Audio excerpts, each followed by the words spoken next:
What's up guys, and welcome back to another all-new Hybrid Network Star Wars video, this time breaking down a major cameo from the film that came out of nowhere and absolutely shocked fans worldwide. Fair warning, this is a major spoiler for the film, and it really ruins the excitement of seeing it on screen. So if you don't want to be spoiled, pause the video, click away now, and come back after you've seen it. While Solo doesn't really have any direct antagonists, because it's not quite as black and white as the usual Star Wars film, it is fair to say that the closest thing the movie has to a big bad is Dryden Voss. Voss is a major power player in a crime syndicate known as the Crimson Dawn, and before the film released, many thought that he was actually the head of the syndicate, but the movie reveals that he does answer to a very specific leader. The true leader of the Crimson Dawn is none other than Darth Maul. After Han's old flame Kira kills Voss to save herself and Han, she picks up Voss's ring, which is the key to contacting Maul himself. Kira informs Maul that Dryden is dead and clears Han and herself by saying that it was Tobias Beckett who killed him.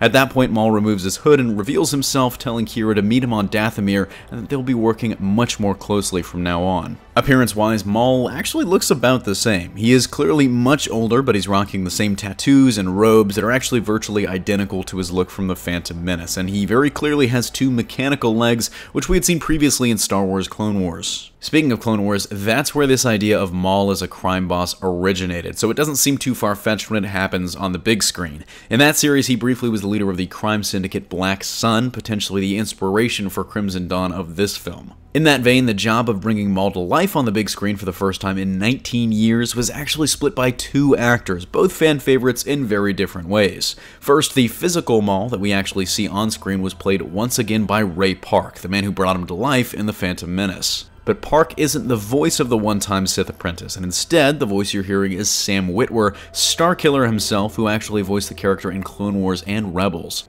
The big question, though, is what is this setting up? Many have suggested it could tie into the Kenobi movie, as Maul's desire for revenge on Obi-Wan has been a big motivator for him in shows like Clone Wars and Rebels. That raises a serious problem, though, because Rebels gave us a definitive end to that story, so they may not want to retread that ground. It's also possible that if rumors of a Jabba-centric standalone film are true, he could come into play there as part of some sort of gangster showdown. And he also could potentially play a role in a Solo sequel, which had been rumored and kind of makes sense given Kira's connection. It could also just be teasing a Darth Maul standalone film. You know, Star Wars fans and non-fans alike are in agreement that sometimes it just feels like some of these anthology movies are a little unnecessary. Personally, I enjoyed Solo, but to be fair, we did get 4 films worth of Han before. You know, Maul kind of seems like it's a different situation where he only appeared on the big screen one time before this, and it was a very small role, so I think he would be a character whose backstory would be incredibly interesting to see explored. Anyways, let me know what you think of the cameo in the comment section down below. At the end of the day, it was just one of a ton of Easter eggs in the film, so expect a video on that later on, breaking down all of those references and nods, or at least the ones that we caught. That's gonna do it for me here, though. Thanks for watching. Don't forget to smash that like if you like what you saw, subscribe for more great content every single day, and consider turning on your notifications to be alerted every time we upload a new video. Signing off, this is CJ, and I'll see you next time.